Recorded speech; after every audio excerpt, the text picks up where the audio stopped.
Hello, gentlemen. Welcome back. Is confidently wrong. What's up, Savon? How you living? I'm doing great.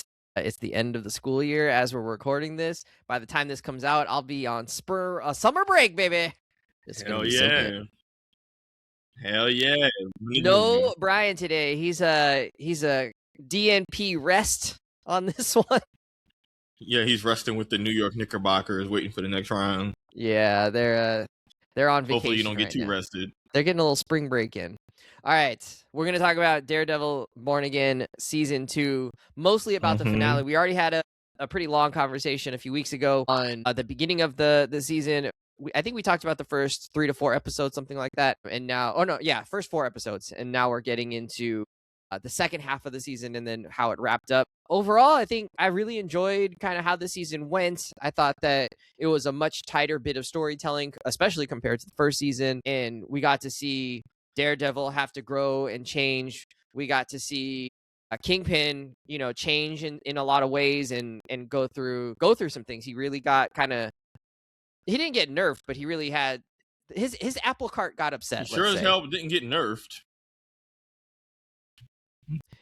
His decision making maybe got a little nerfed due to the rage and pain that he was going through. And then we got to see an introduction of a fan favorite, a long ago favorite, Jessica Jones, showed up. So overall, I enjoyed quite a bit of how the season went. Savon, what did you think? Honestly, I was enjoying it up until the ending. I did not like the ending. I think really they yeah, you texted me immediately and we're like, oof. Yeah, they made some choices that I was just like, oh, cool. Don't like it. Yeah. Gave it a few hours and a little 24-hour bit to like sit on and be like, okay, let me make sure this is not me just back again. Was like, nope, still don't like it. Yeah, I was just like, nope, this wasn't just me reacting right at the moment. I had enough time to let my opinion marinate, crystallize, and like, oh yeah, nope, not rocking with it. All right. I did not have the same criticism. We'll get into that in a little bit. Yeah. In the finale and leading up to the finale, we get Matt having to really come to terms with a lot of pieces that he's been dealing with, and he faces Karen Page becomes involved in a trial in which she's accused of being a vigilante, and he makes a public appearance for the first time in this show. He's been hiding since the end of season 1. How did you feel about how his character sort of goes through the season and where he kind of ends up at the end, either emotionally or, we could talk about physically? He's actually in jail by the end of the season. Yeah, things are interesting with Matt. Also, if it's not clear, there are spoilers coming in this episode. You're talking the finale. Like, I don't know if you want us to talk around. That's why Brian isn't here. Part of the reason. Brian didn't actually watch the show. You get to finish it. He's a busy man out here in these streets. So he politely excused himself. Yeah. I look, he forced him out. I was like, we can't talk without spoiling it. Get this man out of here. We love you, Brian, but we'll catch you next time. Nah, but sorry, you can play again when you do the homework. No recess for you. Wait, can you repeat the question? Yeah. How did you feel about Daredevil and his? So Matt, emotional arc. So I enjoy elements of Matt's story. I like the whole double life thing. I like that this season was him living as Daredevil, less so as Matt, compared to season 1 where you got more of Matt and less Daredevil. I think, season by season that can be frustrating, but I think in terms of big picture storytelling, I like that we've gotten to see that real good flip of things. In general, obviously his action sequences, his like just morality, all of that is cool. But if I'm gonna be honest, I enjoyed Matt during the trial, but a lot of other times Matt started to frustrate me a bit. And that'll be kind of with I think I said this before, where I like Matt. I kind of like Daredevil this season more when he was doing his Matt Murdock at the end, because Daredevil, in terms of his actions, were kind of pissing me off a bit, and I was kind of conflict. Basically the same conflict that Karen had of like, dude, your moral code is getting people killed, and we were getting into almost Batman Joker territory. And I say that in a negative way in terms of like this song and dance. But the show also seems to have kind of like addressed it in world a little bit too. So Matt, mixed feelings. But ultimately, the trial was really a peak for him as a character, and I absolutely love that. And I do appreciate where he ended up at the end of the season in terms of what it means for him later. Just because, that's happened in the comics where he gets locked up, he's in jail, and I like that part. Mixed bag though. Yeah, ending up in jail and ending up, you noticed that he got disbarred. I actually missed that small detail, but it kind of makes sense, right? Like part of being on the bar is that you respect the rule of law, and being a vigilante meting out extrajudicial justice is not within the law and would get you disbarred. There's so many levels of what Matt did that was illegal. Of just like they arrested him. Like, I think I was watching with Tony. She's like, "What did he do?" I'm like, "What didn't he do?" It's like, oh my Lord. Breaking and entering, you know, whatever. It's fine. You could write a book. He also saved people, you know. Okay, cool. And the streets love him for that. And hopefully that love will pay itself forward. But in the meantime, Matt was out here laying belt to ass for well over 10 years. Like, only for people who deserved it. Cool. You cannot hand out extrajudicial ass whoopings. As much as I would love for that to just be a thing we can norm on. You can't go out kicking ass, taking names. Well, but didn't you just make the argument that Matt should have been doing those things? Like he was, you know, whatever. I mean, you can if you want to be, but not if you want to be a lawyer. I see, yeah. Not if you want to be a lawyer, I guess. Pick either you Matt Murdock or you Daredevil, but these two are absolutely mutually exclusive. Yeah. What I like about that is that like he has to make choices that sort of cost him things by the end, right? Like if he wants to save Karen, one of the ways that he can do that and exonerate her is by revealing his secret identity to the world and putting Kingpin in a place where he actually has to acknowledge that, wait, you just called me a hero, and yet now you're trying to like punish, you know, the Daredevil vigilante and things like that, but actually we're the same person. And so like, how do you square that, you know? And you can't. And that's what sort of ends up poking a hole in the entire farce of a tribunal that they have. But it cost Matt his identity. It cost him his law career, which he loves, right? Like we know from all of the scenes that he's done in across both seasons, across both shows, that being a lawyer is something that he really relishes. He really enjoys defending clients and you know, meting out justice that way. And he believes in the court of law. Yeah. It also creates an actual pickle of him being in jail right now. I don't know if he's, you know, going to get convicted of anything, but, you know, he's physically restricted. He can't go be Daredevil while you're in jail, and certainly could put him in harm's way of all the people that he's had a hand in putting in jail over the years, as he, you know, assuming he gets put in prison and things like that. So we saw the task force. We saw the task force in there. Oh yeah, right. So I mean, that's going to create lots of problems for him, and I love that we're setting up like, okay, we're setting up some real conflict and some real difficulties and challenges are coming his way without it being a cliffhanger. It didn't, you know, it wasn't like a cliffhanger. It was just like, oh, this is going to be a new challenge for you, which we'll talk about, because I think we're probably in need of a new challenge in some ways as this show wraps up. Thanks for the lob. So can you talk about that? Like, what do you think about like how the season wrapped up, and you know, do you like the way that this Kingpin story kind of went, especially the Mayor Fisk story went? Mm-hmm. So here's the thing. I really, really liked the Mayor Fisk storyline. I did too. Like, I think it worked out really well. Good. Yeah. I mean, kind of like The Boys, the real life parallels can feel heavy handed, but also be like, no, this is what happens. Like, people lie, they manipulate, folks turn a blind eye, people are complacent or submit to authority even if it's not right. Like, all these are very real things, which is what made the storyline hit home so hard, is that, hey man, this isn't like things that could happen. This is things that are happening. And frankly, unlike The Boys, it was way more realistic in terms of just how the rule of law is really only held up by us like moving in good faith. And if you have enough bad faith actors, the system can absolutely be a joke. And that conflict, compared with Matt, the literal lawyer, who also is in hiding because he can't be a lawyer, all this shit, like all that was a very cool narrative blend of like themes to deal with. I liked the Mayor Fisk storyline. I liked his creating a culture of fear, not unlike that of our president, that causes people to move in this way and the problems it causes. And all of that was great. I enjoyed how they used Vanessa as like a counterbalance to him, and even her playing the game, and how her death ultimately sends him on this crazy path. But even how Vanessa was even like able to help temper him to where other people like the New York governor, like I thought all that was great in terms of saying, hey man, there's no pushback on Fisk. Why is there no pushback? And I thought the explanation was great. Like bringing in Val from, you know, Thunderbolts and the CIA, and bringing in like, oh, the CIA is involved. Oh, of course, the CIA. They're like the real life actual Legion of Doom. Of course they would be. Like literally, I was like, oh, okay, this makes great sense. Hey, wait, he's just in the city. Where's the governor? And then the show got the governor involved, and all of that I thought was actually really well done writing of, yeah, I can see how a governor and CIA shady government people could just absolutely let all this corruption just go wild, right?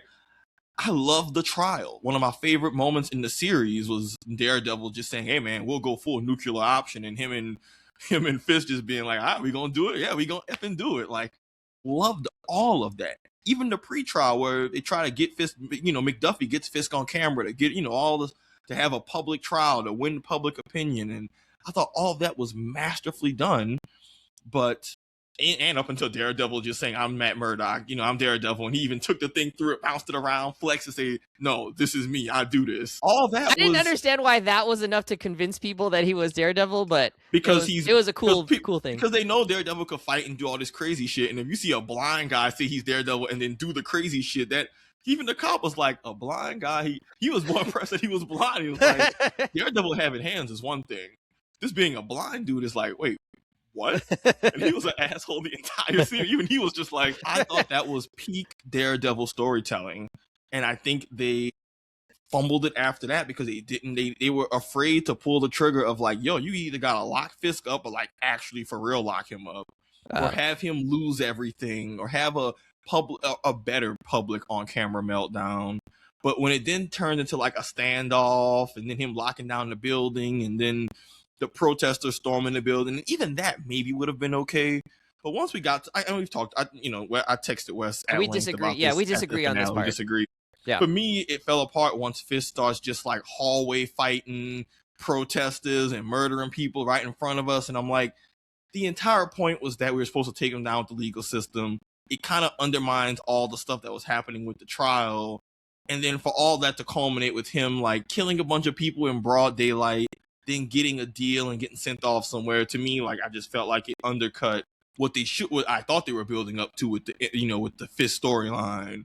And then the icing on the cake is that the character he's going to be back. And so that left a bad taste in my mouth. That is where I say I felt like we were getting into Batman Joker territory of like, hey, if you two doing this song and dance forever, even going nuclear, exposing identities, and we're still doing this, to me, undercut the stakes of what they were building up, which I felt like it had to end with Fisk either dying or getting something that felt like justice narratively. And I know they tried to sell it, but I see what they were trying to do, but I just wasn't sold on like that being a satisfying ending for the character. And so that, unfortunately for me, really undercut an amazing storyline that they built up. Yeah.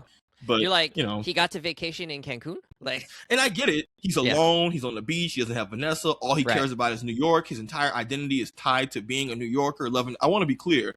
I understand what they were trying to do. Yeah. I just think also with so many characters that Fisk has murdered, even people connected to main characters, like he killed Ben Urich, he killed that police chief Gallo. Like, there's so many unforgivable things that he's done that this ending that they got for me felt like what you would give to someone who has room for redemption. And this, to me, was like, this character is too monstrous to get what felt like too sympathetic of an ending. And I'm okay with villains getting like they lose it all ending, or, not just the ending isn't just death, but I don't know. To me, it just did not feel... You want to see him in the raft at least, or something like that, basically? Something that just, yes. Or something that feels like, hey, this man has killed people, done all this corruption, all these awful things. Even if he's not off the chessboard, we need to know that there's consequences to this. Otherwise, it feels like, hey, what did we do all of this for? Gotcha. And right now, knowing that he's on a beach somewhere and he's going to be back for the next season feels like, what did we do all this shit for? Do we know that he's going to be back for the next season? Yeah, there was filming already that showed Vincent D'Onofrio, full beard, like, he's going to be back for the next season. Oh, okay. And again, I don't know what incapacity, but yeah, man, that like I said, I want to make it clear I'm singing the praises of the highs, but I just think, man, I think they were afraid to get rid of Kingpin, and I think that negatively impacted a story that clearly was building up to something with a little more finality. I feel that, yeah. I felt like this was sort of wrapping up the Mayor Kingpin, or wrapping up the Fisk storyline that we've seen across multiple seasons, including from the Netflix show, right? He was a big part of that one. And then in Born Again season 1, and now Born Again season 2. So I took it as like, this is sort of the last we're going to see of him. This is sort of his sunset. And yeah, like you could bring him back in like the future, but I would really like to see them go, let's have some different challenges, some different villains, some different things going on that aren't him trying to take down Kingpin in New York. It'd be nice if he if we did something else. There could be other villains that he has to fight, or there could be other corruption that he's trying to weed out of New York. It could be just politicians, right? Like, and him trying to make a point there. I don't think he's necessarily going to be good at, well, let's have him fight like cosmic beings, right? Like, I still want it to be like this ground level stuff. I mean, that's Daredevil. He's a street level hero. His story, he's a lawyer. Like, him being a lawyer is a key part of his actual character. Like, he doesn't just fight bad guys. He does legal shit that usually impacts the story too behind it. There, like, that's what makes the character so cool. Is that it's 100%. So I want to see. I would love to see more of that in the next season. We have a question about where you want to go from this, but yeah, it'd be nice if we had something different, because I think like they really did, to me, right? And I disagree with you on this. I do think they did sort of a justice in the fact that like Kingpin doesn't necessarily get the ultimate takedown, partially because he's been such an immovable object for so long that like it might feel a little bit weird if at the end you're kind of like, oh, and we killed him.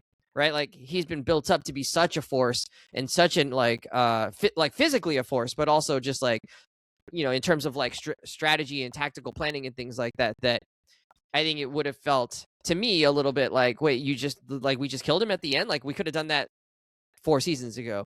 And the fact that like you can't actually maybe take him out completely sort of rings true to what they've established as kind of a cockroach of a character, right? Like he doesn't go down.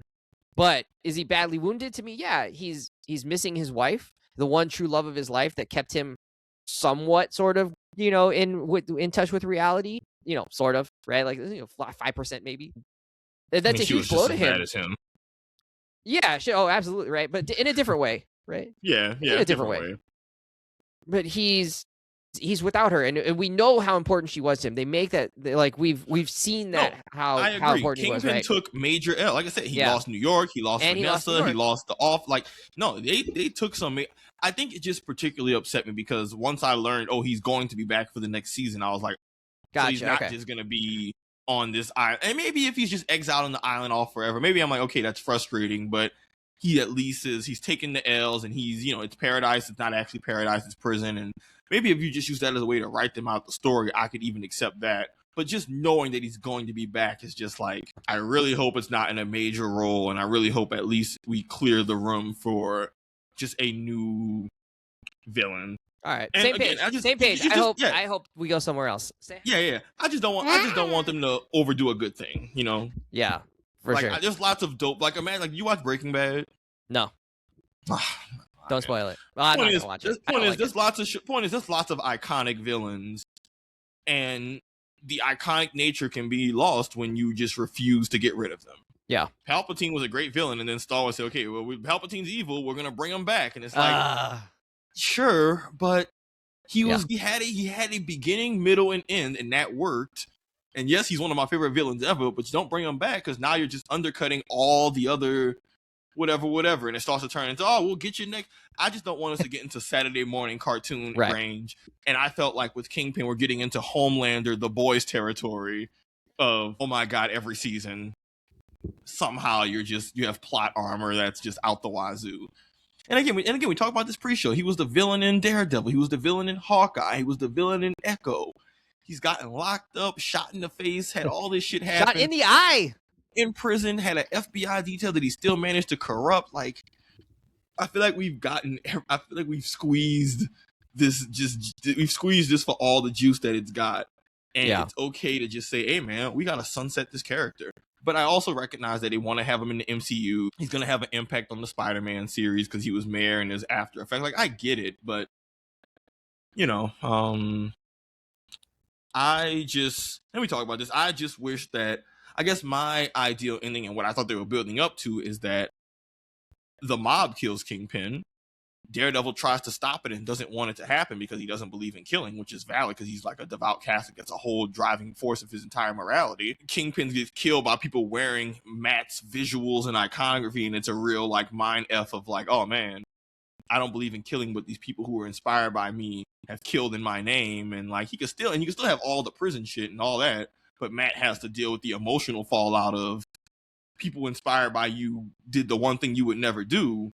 But when Matt starts to do the whole, we're better than this, I'm like, yo, you're not allowed to speak for like all these people who Kingpin has done these awful things to. Like, Kingpin can't go and kill somebody's family and then somebody else come and say, hey, no, actually, you're better than this for wanting revenge. Like, the audacity.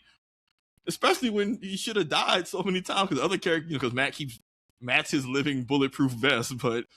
Well, but that's part of like.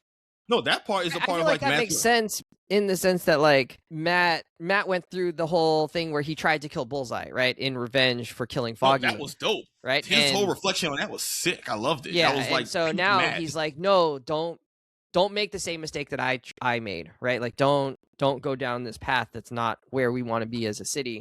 And so I get why, like, I get why he tried to step in and stop them, even though. Their Kingpin did some pretty horrific things there. Like I said, the root of it, I think the writers just need to have some cojones. That's all. And their lack of cojones, I think, undercut some other cool character moments and their own greatness, being afraid to pull the trigger on certain stuff. But again, it was still a good show. And again, and I try to say this all the time. This opinion could change retroactively depending on what they do next season. No, your opinions cannot change. No, well, okay, I'll say this though. What I want to say is now in response to what you were saying is, I do think that would have been a cool way to go. I hadn't thought of that. Like, oh, the mob kills him, and now Daredevil has to contend with the idea that, like, wait, is his symbol actually what he thinks it is? And his PR campaign maybe isn't as strong as it needs to be, but I also think, like, we've seen this struggle between, like, oh, I'm Daredevil and I'm Matt, and I'm Daredevil and I'm Matt, and, like, I don't want to be Daredevil. We've seen that, like, now maybe, like, 2 or 3 times where he's, like, really put the mantle away. And I don't know that I'd want to see another season where Matt is, like, struggling with the idea of his Daredevil identity. No, not at all. Like, I just want him to embrace it now at this point. Like, you've been doing this for, 5 seasons. Like, just own it. It's okay, and go with it. And let's see him full-fledged Daredevil, powers now, or, without holding back or having any doubts about himself. So that would be one criticism I would say, or one maybe reason why they don't want to go that way is maybe we're done with the idea of, like, oh, Daredevil having to question, like, is he really meant to be Daredevil? I think it's pretty clear at this point he needs to be Daredevil, and perhaps Daredevil is actually his real self, and that's, I think he's come to terms with that in a big way. And I wouldn't want to undo that by having him go through a storyline where he's now considering, this, at least not this soon, right? He's already. Yeah. So that's, to be clear, with all, even he could still be Daredevil. Like, that's one of those, because keep it to be clear, even if they have it about him reckoning with what the symbol represents and how it inspires people, regardless of that, Matt's in a really interesting place storyline-wise. That's why I'm so excited for him, because for him, it's just, hey, man, you're in jail. How you gonna get out? What does that mean? What does that mean for Matt Murdock, the person? What does that mean that Daredevil is now a known figure? Just that going into the unknown is really exciting for the character. Like, I haven't read enough Daredevil comics to know what happens heavily after he has a public identity thing. I know certain characters wear the mask, like Bullseye and Iron Fist. I know certain characters wear the mantle when he's, like, down and out, but, like, I have no idea where they're gonna take his character now that he's no longer a lawyer and he no longer has a secret identity. So the two driving factors behind the two pieces of him are kind of, like, snagged away. And so it's like, you're left with, what are you left with, right? Yeah. Like, I'm really excited for that because he's kind of lost both of them. Daredevil's been exposed. Maybe Buck will take on the mantle. Look. They set up Buck to have some possibilities, I think. But I'm, despite that criticism, there's a lot of stuff they did really strong. And again, depending on what they do with the next season, some of these critiques may be like, oh, okay, they actually resolved this issue that I had. And so now in hindsight, I can say, okay, well, I look at this differently, because, I was talking to Tony like this, I was talking to Tyler about this. Maybe Kingpin appears in the beginning of the new season, but gets killed off, or actually does die off, but it's meant to set up the new villain or something. Well, that would drastically change how I felt about this finale, because it just means the ending of this character is being pushed down in a different, like, all those are very possible things. So I don't want to pretend like, oh, there's nothing that the show and writers can't do that could, like, the story's not finished, and I don't want to just try to give it a final stamp when it's like, hey, there's more story to tell. Like, maybe Kingpin's story does end in a way I find satisfying, but not till later. And it's like, okay, well, you gotta be patient. So I'm also giving them grace in that of, like, because then they're not allowed to tell long-term stories because you're wanting to have the end result immediately, or it's like, hey, man, let them cook. And it's like, hey, if they're cooking, I gotta Somehow respect the we're show. on the opposite side of the arguments we normally make. I'm usually like, let's wrap this up. Like get me to the, Wes, but no, Wes, you are the ultimate instant gratification watcher. You hate foreshadowing. If they hint at something, and then even though it's meant to be a MacGuffin, episodes later, you'll be like, waste of time. Hate it. It's like, damn, chill. The season not over yet. Yeah, but I do. I mean, I really felt satisfied with how it ends. I'm okay that Kingpin is still on the board. To me, that didn't ruin it for me. And the fact that he kind of flipped out at the end and lost his cool and just started, throwing people, breaking their backs against the corner of the wall, and doing all these brutal things. I didn't have a problem with that. I think that made sense of like, not that it made sense. It was just like, this is a cool action piece, Wes. And it. Well, and I like I said, I didn't have a problem with it too, because we know that he has a pretty sizable strength advantage over regular people. And I know you said that like you don't really like that that's a thing that they've brought into the show, but this has been true for many, many seasons now, including from the Netflix side. So, I accept it as like, this is who we know Kingpin as. He's got some kind of super strength to him, some extra durability as well. That shit was so. I'm sorry. That shit was.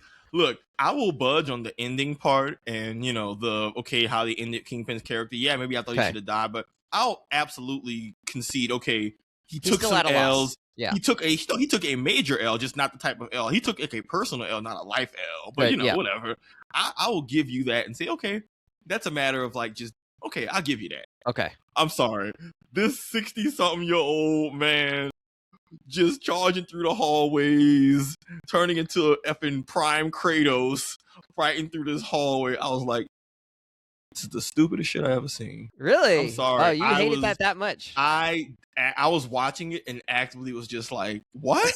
When that boy opened the door, said boo, and punched someone across the room, I'm like, what the hell? If any other Marvel character who actually has strength was doing this, she'll be like, yo, what is this shit? But we just letting this old mayor dude with a white suit gas y'all up and thinking that this is just something that I'm sorry. It was just like, I actively disliked it. No. I would have been okay if he whooped maybe one or two people's asses. I was like, okay, if he catch like one or two quick bodies, I'm like, all right, I'll give you that.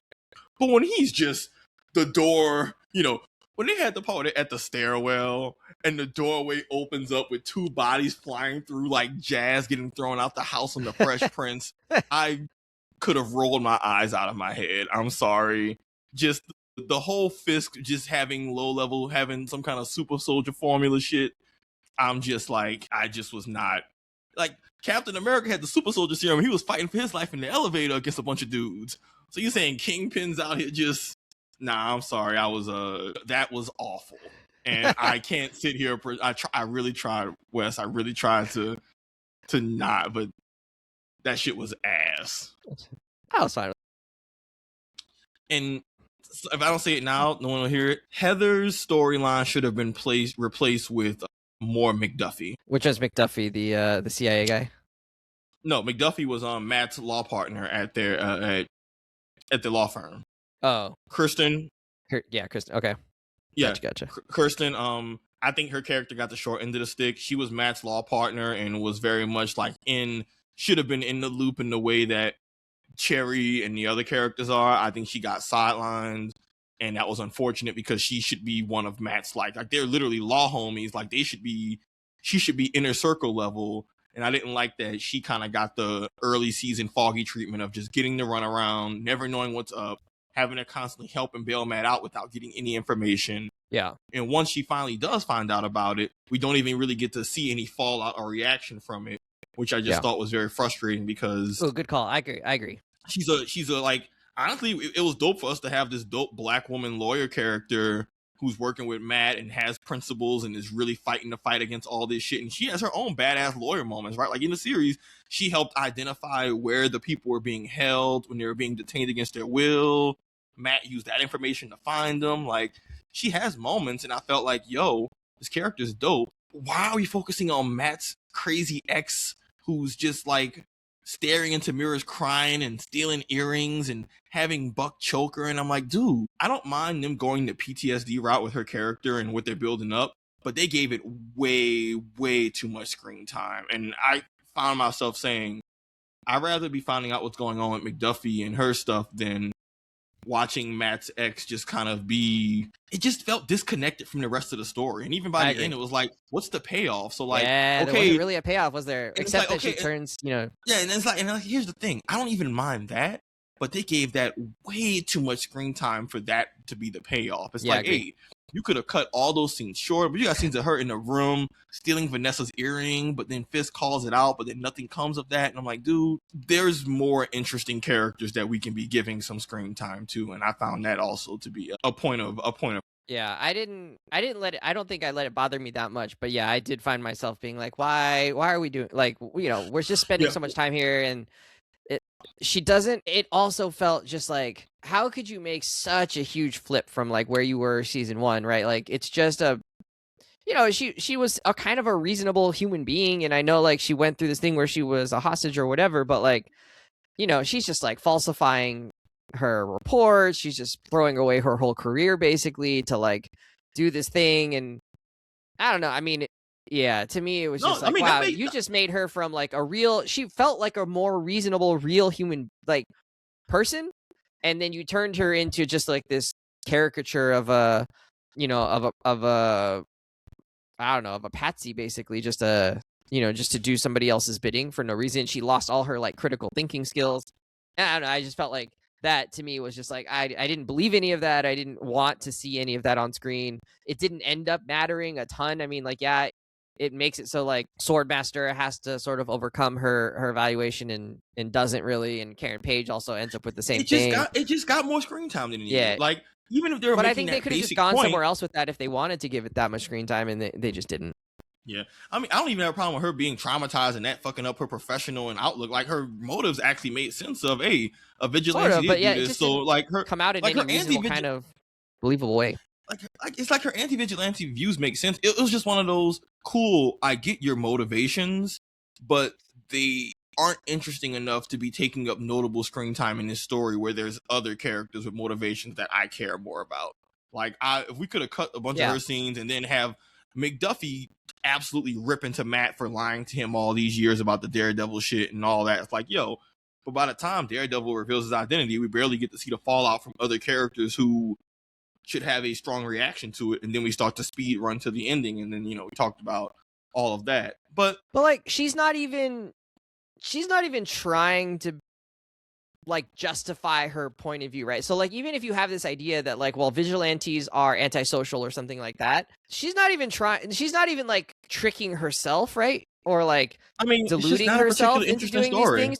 She's just straight up like falsifying her reports, like, just because she wants to, right? Like, I mean, it's because of Fisk. It's because it's both, right? Yeah, it's like, it's her, she's like, traumatized, but also she's a patsy, like you said. Yeah, it seems like, if you were gonna go down that way and have her be like someone who's like, okay, I've completely flipped on this, you would sort of have her have to like somehow square this idea with her, like, her reports or whatever, and it just wasn't that. It was like, you could tell like she didn't actually believe this. She was just making a false report on purpose. You know what I'm saying? Like, I don't know. That part didn't fit to me, and so it just felt like, oh, you're just a boogeyman for no reason. It was a little bit of a nothing burger character in the larger span, and the actress was fine. It was just like, hey, you just are being given more narrative room than your character justifies in the story.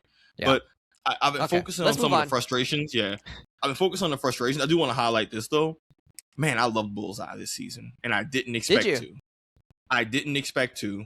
He was a very fun wild card character. The actor who plays him has done an amazing job of just like, Bullseye in the comics is just kind of like sociopath, homicide, I'm gonna kill people, blah blah blah. This version's just really, really interesting because he's a monster, but his brain is absolutely broken, and he's not pure evil in the sense of like he was always manipulated. So he's this weird character, and even now in the story, it's like, okay, he's not a good guy, but he's not pure evil like he was, and he was a victim of manipulation in a lot of ways too. And it's like, ultimately he's doing this crazy shit, but he's killing bad guys. But the fact that he just thinks that it's all gravy, and then, I don't know, something about that character and him just being this wild card free agent who's going around killing task force members, but also all the main characters hate his guts for understandable reasons. Kara was about to shoot him in the head. he's out here begging for death. I don't know. He was just a very fun tertiary character who I enjoyed. Just like, all right, what's he gonna do? I don't quite know, but it'll be interesting. It'll look cool, and it's fun from where this character started out. And even his ending, I was like, this is probably as good of an ending as somebody like him could get, all things considered. Joining the CIA.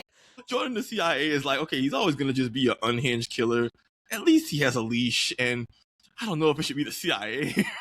But like I said, for Bullseye, him basically being like a thunderbolt is probably as good as a situation as he's going to get. So, you know what? I didn't enjoy him as much this season.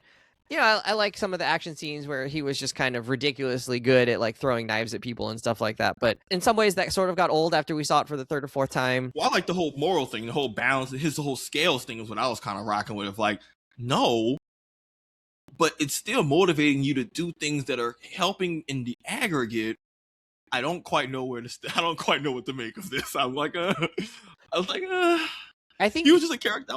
I think him being so detached from reality for me actually made it just like hard to really care about it, because there's no amount of like actual reasoning or change that you're gonna have with him. It just depends on like whether his brain is working or not. That's fair. That's fair. To me, that just felt like, well, there's not a whole lot of room for like character growth there, because it's like, well, if we're just gonna rely on his brain being like chemically, whatever, this way or that way, and there's no other way to control the that. Scales is all you gotta say, then it's like, cool, that doesn't make for the most interesting character. Well, he's a little one note. Also, like, you could just leave that philosophy behind in the next moment when you're like in the blue stage, right? Like when he's seeing blue and the world is blue, he's sort of lost touch with reality, and when he's not, he's in the regular colors, and it just sort of made it clear that like he doesn't have as much agency as I think I'd want to have for someone to be invested in, or for me to invest in the character. It's sort of just like, he's just sort of like, the random, question mark box in Mario. It's like, sometimes he's going to do things good for you, and sometimes he's going to like give you an oil slick, and like, who knows? You know what? That's how I felt about I enjoyed the character. I enjoyed the character a lot, but I absolutely understand that reading of it. No, that makes perfect sense. No, I feel you. But some of his trick shots were very cool. Yeah. Especially that diner scene was pretty fun. I think I liked him in the context of his longer journey, taking into account the Netflix series. But agreed, if I had just seen this, but in the context of Born Again in a vacuum, he's not a very deep character. Yeah, and we know he was manipulated. That was part of it, right? But yeah, but I liked it more knowing where he's come from, and like when he was in Daredevil season 3, knowing that he started off as like the FBI agent and all that. Like, I liked where he's come from there. But agree, this version of the character is very much still not very deep, but a fun satisfaction of like a fun landing spot.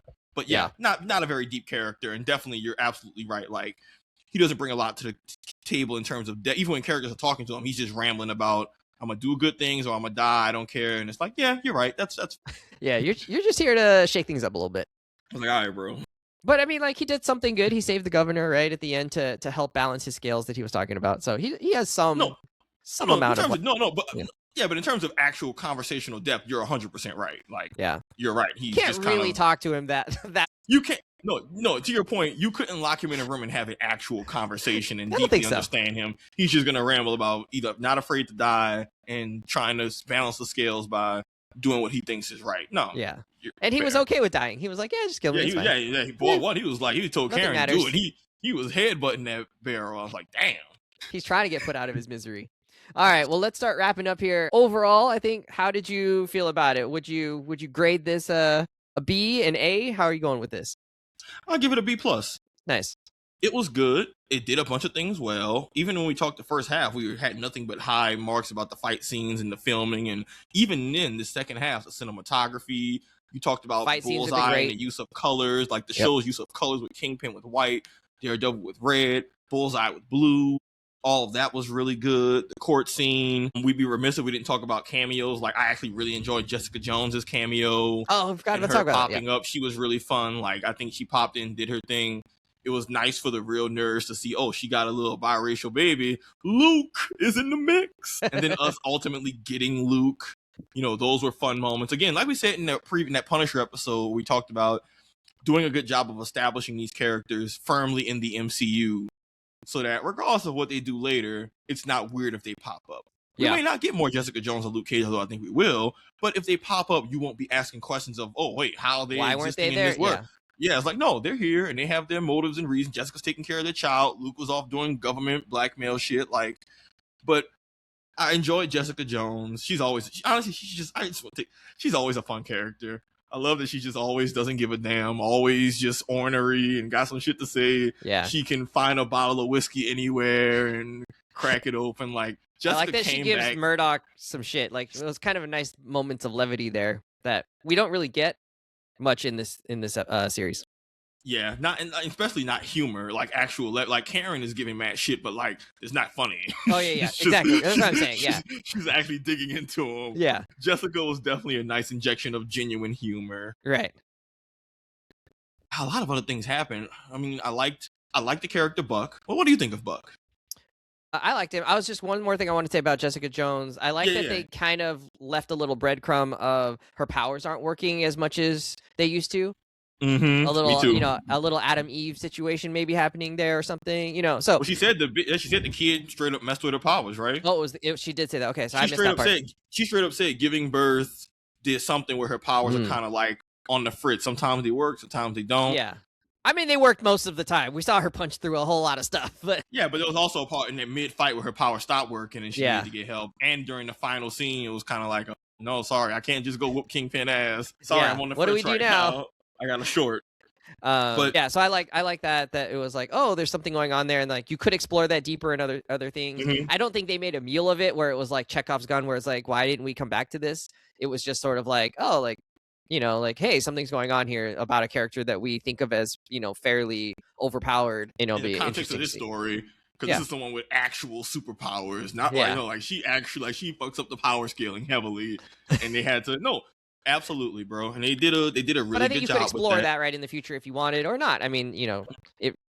And Jessica still pushes the plot forward because they used her investigation skills. A bunch of the stuff, even in the first 2 episodes, they were name dropping Jess, and so I always appreciate that when you have a character's skills that aren't them just punching stuff be useful. And like, even though she was nice and raiding that warehouse, she really did more work just being their PI and investigating and getting information for them. And like, I'm always a fan of those. I always love when superheroes can use their non-fighting skills to push the plot forward and keep things juicy.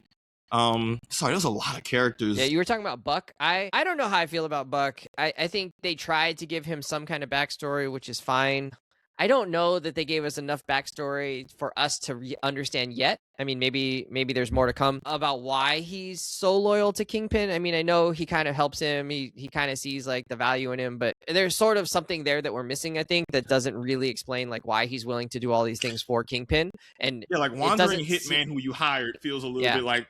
It doesn't seem like it's just about money, right? It seems like there's some kind of actual like admiration there, or respect. or something, or loyalty in some ways. I don't think they've made that clear enough. I mean, maybe I'm just brain dead and I missed it, but no, I agree with they did show us some backstory and we got to see like him, getting into this world, but I don't think he's a badass, but like beyond that, it's like, I think you probably could have just left it at he's a badass with a badass past and he rocked with Fisk, but trying to do too much with that doesn't work. Yeah, but then I think him actually feeling, some kind of remorse for killing Daniel is important. And I think Fisk also feels remorse that Daniel gets killed. I think he saw Fisk a lot of remorse.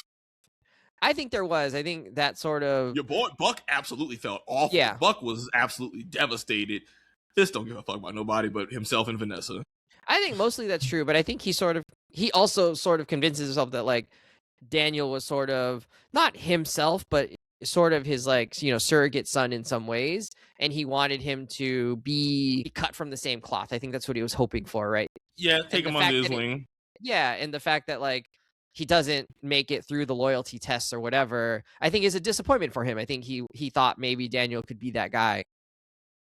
Oh yeah, disappointment. I don't think he feels remorse. Yeah, I don't think he feels remorse about necessarily like someone dying. I think he feels remorse about like Daniel, the character, and what he could have been. And I think there's some connection there. He does like Daniel in some ways. So yeah, I think Daniel dying was a big deal. It was finally a moment where we got to see someone realize that he had made mistakes in his own self-interest, and that deal with the devil came due.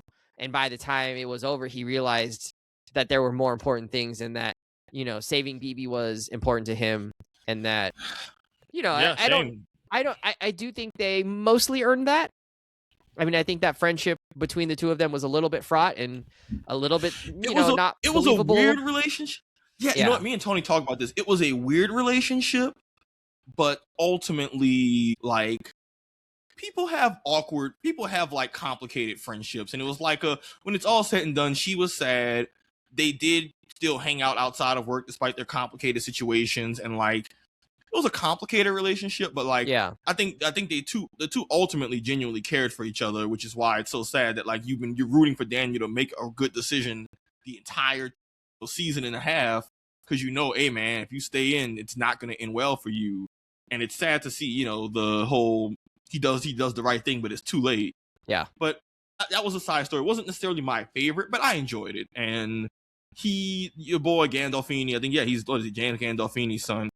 He was good. I enjoyed him. I was like iffy at first when I saw him. I'm like, who is this guy? And even though he comes off as really slimy, and he is, he was an interesting character, and I ultimately did feel bad for him. And the fact that he did drink the fist Kool-Aid, and much like our current administration, this is what happens to those who align themselves with this type of power, and how it blows up in your face. Yeah, and you get just discarded. And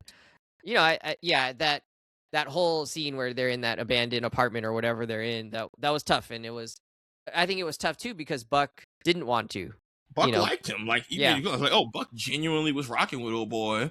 And that's where it gets complicated of like, yo, these are awful people, but sometimes these awful people do form genuine connections. And what do you like? It's complicated shit. And maybe there's something interesting with Buck. But then he was like, but you didn't. He's still a company man. You were basically leaking this stuff, and we can't have that. And I got to do what I got to do.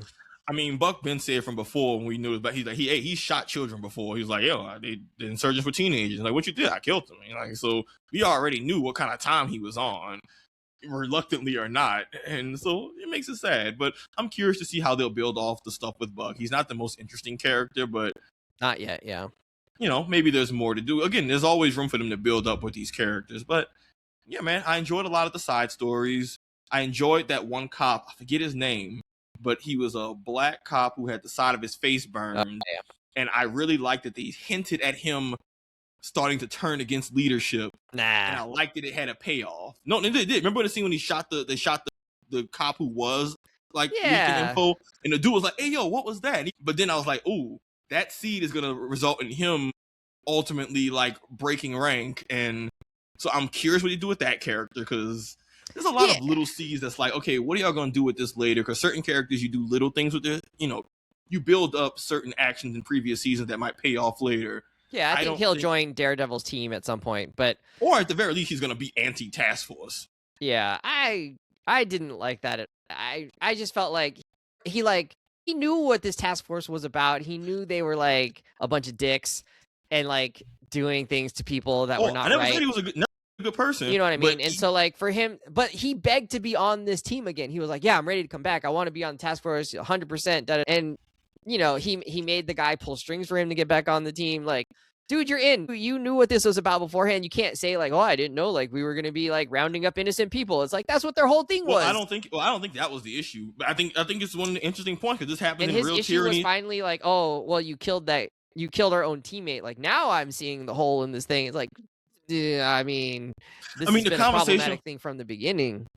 Yeah, but like I think that's realistic though. Like evil isn't black and white. There are lots of people who have been a part of awful things, and people have a breaking point. It doesn't mean that they're a good person, but but the point is that unchecked tyranny, even when you're going off the rails, has a line, and everyone, even people who are complicit and even okay with it to a certain point, have a breaking point. And like I do like that theme of unabashed cruelty does have a breaking point, because even those who might enable it or enforce it might have a point where they say, enough is enough. But like, but I don't think they earned that. And the fact that he pistol butted him at the end with his rifle or whatever, it's just like, I mean, I guess like allows the story to keep going. It was just like, to me, that just didn't feel as earned as it could have been. And we don't know like what, I think it would have been more earned had we known more about that character and about like why he was so desperate to get back on the force, and why he's having these second thoughts. Like, does he have a family? Does he have a wife in his ear or a friend in his ear saying like, yo, bro, like you're actually the Empire right now. Like you're a stormtrooper, you know, like, does he have people calling him out? We'll talk more offline. There's a few parts, but we don't have time. We have to do that for the Patreon episode. But yeah, like I think you could have done more with that to like have his development towards like, oh, I'm actually part of something that's not good here. Like, be more apparent, right? Rather than just like, wait, what was that about? Like, you know what that was about? Like, this dude is just a power hungry crazy. You think it was the same with the kid who turned on him too? You think it was not earned with him too, since he was already on the task force? The one who they ended up killing, who Karen kidnapped and got information. Well, like he was on the task force too and kind of knew he was signing up for it. Like, you think it was a similar deal of it wasn't earned that he flipped on him because he signed up and was, you know, doing all that stuff? He was younger, so I think that works in his favor. And we don't know that he like begged to be on this team,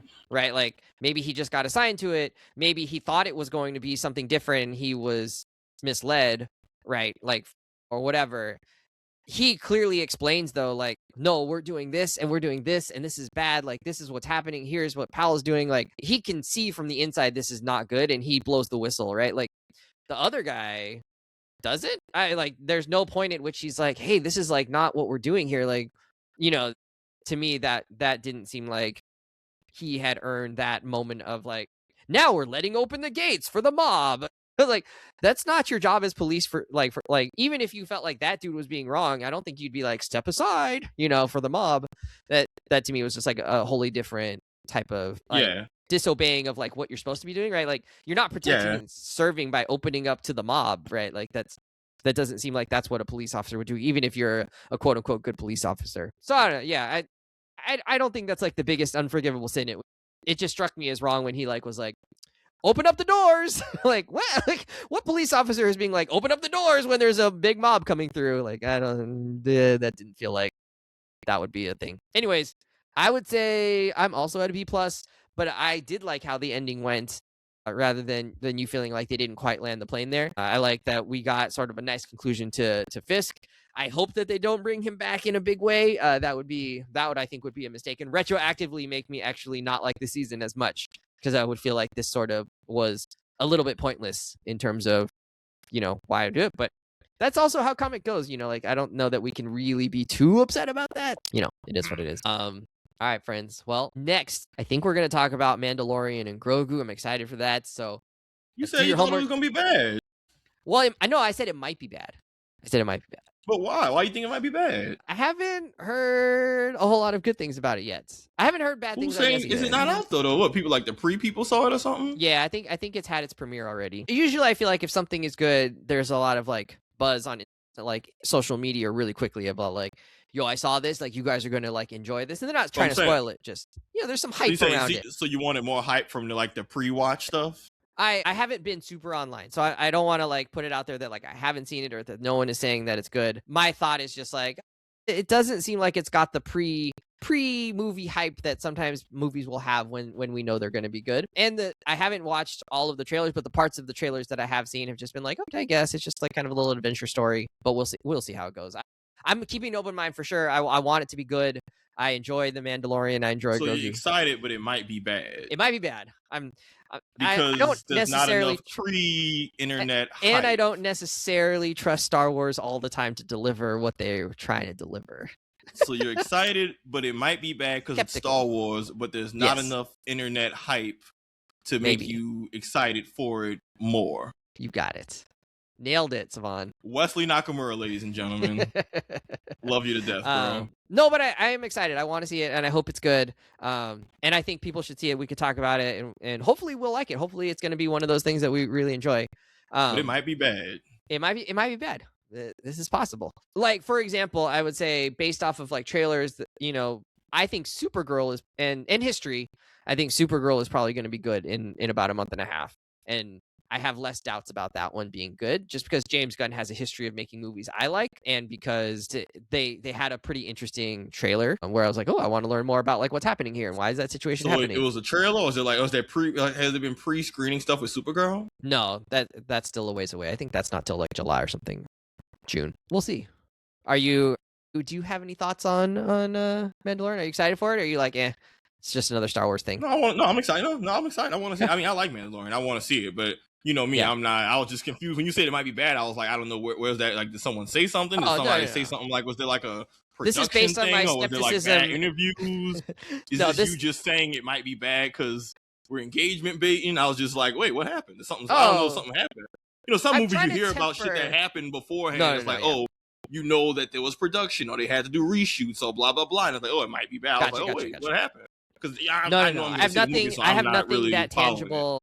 I have nothing that tangible. My reservations are more around like they've put out some like awkward things in the past 5 years with this same group of people. So the Filoni, Jon Favreau team, right? Like they've done Boba Fett that I did not like. They've done Ahsoka season 2, which I thought was like fine but not amazing. What was the one? Acolyte. I didn't love Acolyte. You know, and so they're the guys in charge of this, and they're also the one in charge of this Mandalorian movie. And so, you know, I'd say my hopes for it are not necessarily as high as if I knew like this was going to be done by somebody who I like had a track record of like, oh, I love everything you do, rather than I like some of the things you do, and some of the things I think are pretty bad. So that's all. All right, we said Mandalorian Grogu. Oh, and we're gonna do The Boys season finale is happening or has just happened. So watch that, and then we'll talk about that on one of our next shows. Friends, we're out of here. See you later. Bye. Peace, folks. Go Pistons. Fuck the Knicks. Nice.